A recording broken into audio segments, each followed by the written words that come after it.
ఆత్మబంధువులందరికీ ఆత్మీయ వందనాలు. 5వ రోజు పత్రిజీ సమాధానాల్లో జ్ఞానం అంటున్నారు. చూద్దాము. మనం స్వీకరించేది, సేకరించేది అంతా సమాచారం.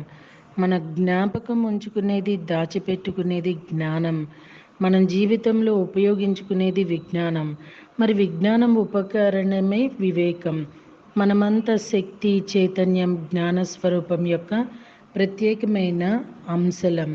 చైతన్యం తన్ని తన ఆలోచనగా, కార్యంగా అభివ్యక్తీకరించుకుంటుంది. ఈ సమస్త ప్రకృతి, సమస్త సృష్టి, శక్తి, చైతన్యం, జ్ఞానస్వరూపులైన అసంఖ్యాకమైన అంశాలతో నిండి ఉంది. ప్రతి ఒక్క సంఘటన ఎప్పుడూ క్రియాశీలమైన స్థితిలో నిరంతరం మార్పు చెందుతూనే ఉంటుంది. ప్రతిదీ ఆయా ప్రత్యేక ప్రాణుల యొక్క జ్ఞానం పైన, ఆయా ప్రత్యేక ప్రాణుల యొక్క శక్తి పైన, ఆయా ప్రత్యేక ప్రాణుల యొక్క ఆలోచన సరళిపైన ఆధారపడి ఉంటుంది. ప్రశ్న: మన విషయాలను సరిగా అర్థం చేసుకోవాలంటే ఏం చేయాలి? పత్రిజీ: ఏ విషయాన్నైనా సరిగా అర్థం చేసుకోవాలంటే మొదట ఏకాగ్రతతో శ్రద్ధగా ఆలకించాలి. శ్రద్ధగా వినకపోతే అర్థం చేసుకోవటం సాధ్యం కాదు. నేను జ్ఞానం సముపార్జించాలనుకుంటున్నాను, అది ఎలా సాధ్యమవుతుంది? మీరు మూర్ఖులుగా ఉంటే జ్ఞానాన్ని పొందలేరు. తెలివిగా ఉంటేనే జ్ఞానాన్ని సముపార్జించగలరు. ప్రతి పరిస్థితిలోనూ మీ విజ్ఞత ఉపయోగించండి, అంతేకాని మనసులోని కోరికలకు బానిసలు కావద్దు. ఒక పుస్తకాన్ని చదవటానికి మరి ఒక గురువు నుంచి వస్తున్న జ్ఞానాన్ని వినటానికి మధ్య ఏమైనా తేడా ఉందా?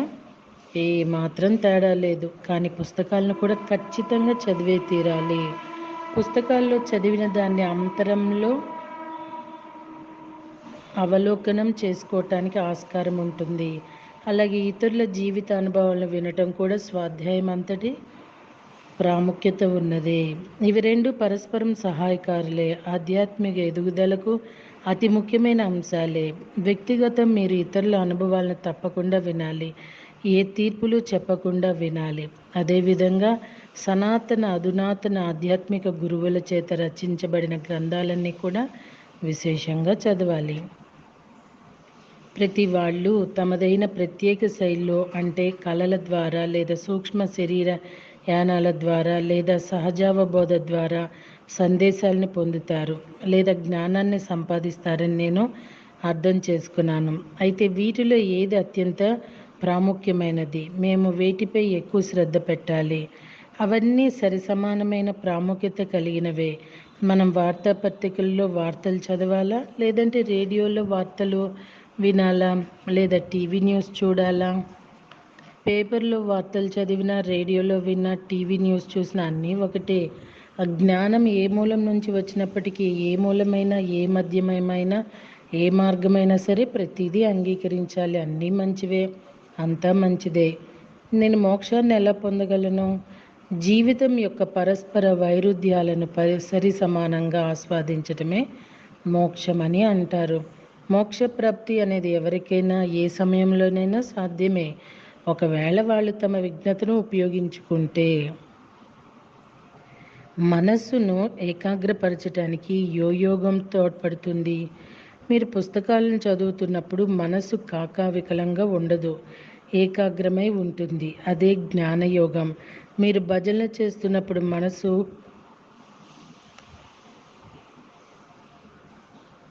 అల్లకల్లోలంగా ఉండదు, ఏకాగ్రమే ఉంటుంది. అదే భక్తి యోగం. అలాగే మీరు శ్వాసను గమనిస్తూ ఉన్నప్పుడు మనసు శూన్యమైపోతుంది, అదే ధ్యానయోగం.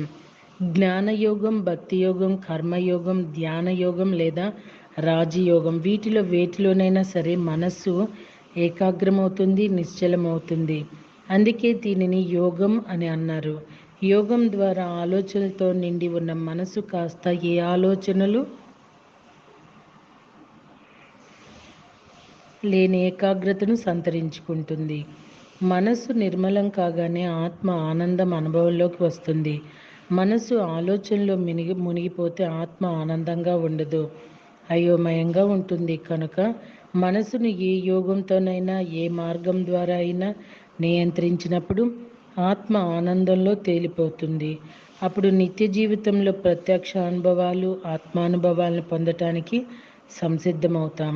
అందుకే జీవితాన్ని అన్ని పార్శ్వాల్ పార్శ్వాల్లోనూ అన్ని కోణాల్లోనూ ఆస్వాదించటానికి యోగం అత్యంత ఆవశ్యకం. నాకు జ్ఞానం ఉన్నప్పటికీ దుఃఖం కూడా ఉంది, ఉద్వేగాలు ఉన్నాయి, విపరీతంగా ఏడుస్తూ ఉంటాను కూడా. మరి వీటన్నిటినీ నేను ఎలా నియంత్రించుకోవాలి?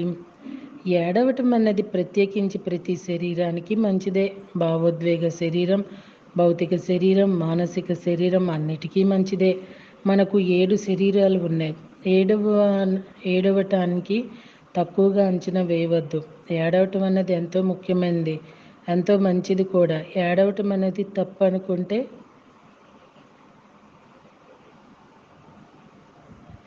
అది అజ్ఞానం అంటాను నేను. మీరందరూ ఏడవాలని కోరుకుంటున్నాను. అప్పుడే మీరు మరింత సంతోషంగా ఉంటారు. మనమంతా ఎన్నెన్నో సరికాని అభిప్రాయాలతో సతమతమైపోతూ ఉంటాం. మనల్ని మనం ఏడవటానికి అనుమతించుకోవాలి. బాధల్లో ఉన్న వాళ్ళని ఏడవటానికి ప్రోత్సహించాలి. భగవద్గీతలో మొదటి అధ్యాయం పేరు విషాద యోగం. అది ఒక యోగం, రోగం ఏమాత్రం కాదు. అర్జునుడు ఏడ్చాడు, అదెంతో మంచి విషయం. ఒకవేళ ఆనాడు ఆయన ఏడ్చి ఉండకపోతే మనమంతా భగవద్గీతను కోల్పోయేవాళ్ళం. మానవాళికి భగవద్గీతను అందించి ఆయన గొప్ప ఉపకారం చేశాడు. మీరు కనుక ఈ ప్రశ్న అడగకపోతే ఇది చదువుతున్న వాళ్ళందరికీ ఈ సమాధానం దొరకకపోయేది. ఏడవటం అన్నది ఎంతో ముఖ్యమైనది. అందుకే పిల్లలు పుట్టగానే ఏడుస్తారు. ఒకవేళ బిడ్డ పుట్టగానే ఏడవలేదంటే మనకు దిగులు పట్టుకుంటుంది. మీ ఏడుపుని ఎప్పుడూ ఆపుకోవద్దు. దాన్ని అలా అనుమతించండి. కృత్రిమంగా ఏడవటానికి ప్రయత్నించవద్దు. కృత్రిమంగా నవ్వితే పర్వాలేదు, కానీ కృత్రిమంగా ఏడవకూడదు. ఏడవలేరు కూడా. ఏదైనా రీసెర్చ్ చెప్పాలండి. గతంలో చేసిన కర్మల గురించి ఎవరైనా ఎందుకు బాధపడాలి? వాళ్ళ పూర్వజన్మ జ్ఞాపకాలు ఏవీ లేకపోయినా గతంలో చేసిన కర్మలకు వర్తమానంలో ఎందుకు మూల్యం చెల్లించాలి? గతం గురించి చింతించకండి. దాని గతం ఉంది అనేది గుర్తిస్తే చాలు. అవగాహన అనేది ముఖ్యం. ఆందోళన అనేవి ఎట్టి పరిస్థితుల్లోనూ అనుమతించబడవు. మనం ఇప్పుడు ఇక్కడ ఉన్నది గతం గురించి చింతించడానికి కాదు. గతం గతః. మనం ఇక్కడ ఉన్నది వర్తమానంలో జీవించటానికి. అయితే గతం ఉన్నది అని మనమంతా గ్రహించాలి. వర్తమానం అనేది గతం నుంచే వచ్చింది. మరి వర్తమానం నుంచే భవిష్యత్తు ఏర్పడుతుంది. ఈ ప్రస్తుత సమయంలో మనం ఎలా జీవిస్తున్నామో అదే మన భవిష్యత్తును నిర్దేశిస్తుంది.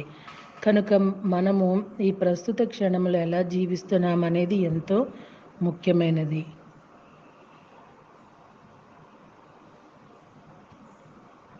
అఖండమైన నిరంతరాయమైన ధ్యానం చేస్తూ మన వర్తమానాన్ని హాయిగా జీవించాలి. అది మనకు బంగారు భవిష్యత్తును సృష్టిస్తుంది. మనమంతా ఇప్పుడు ఇక్కడ ఎందుకున్నామంటే మన గతం వలన గత వర్తమాన భవిష్యత్ కాలాలని కూడా అనంత విశ్వపు నిరంతర ప్రవాహాలే. మనకు తెలిసినా తెలియకపోయినా, మనం గుర్తించకపోయినా ప్రతి ఒక్కరికి ఎప్పటికీ గతం అనేది ఉంటుంది. అది వాస్తవం. ఒక గ్లాస్ నీళ్ళలో కోట్లాది సూక్ష్మజీవులైన కంటికి కనిపించిన బ్యాక్టీరియా ఉండవచ్చు. అయితే వాటిని మన భౌతిక దృష్టితో చూడలేము. భౌతిక నేత్రాలతో చూడలేకపోయినంత మాత్రాన ఆ గ్లాసులో ఉన్న నీళ్ళల్లో బ్యాక్టీరియా లేదు అని అంటామా? ఒక మైక్రోస్కోప్ కింద పెట్టి చూస్తే అసంఖ్యాకమైన బ్యాక్టీరియాను చూడగలం. అదేవిధంగా ఒక టెలిస్కోప్ సహాయంతో చూస్తే అసంఖ్యాకమైన నక్షత్రాలను చూడగలం. కనుక మన భౌతికమైన మనస్సుతో మన గతాన్ని అర్థం చేసుకోలేం. భౌతికమైన మనసు కేవలం వర్తమానాన్ని మాత్రమే అర్థం చేసుకోగలదు, గతాన్ని అర్థం చేసుకోలేదు. అందుకే గతాన్ని గురించి అర్థం చేసుకోవాలని ప్రయత్నించవద్దు. కేవలం గతం ఉంది అనే అవగాహనతో ఉంటే సరిపోతుంది.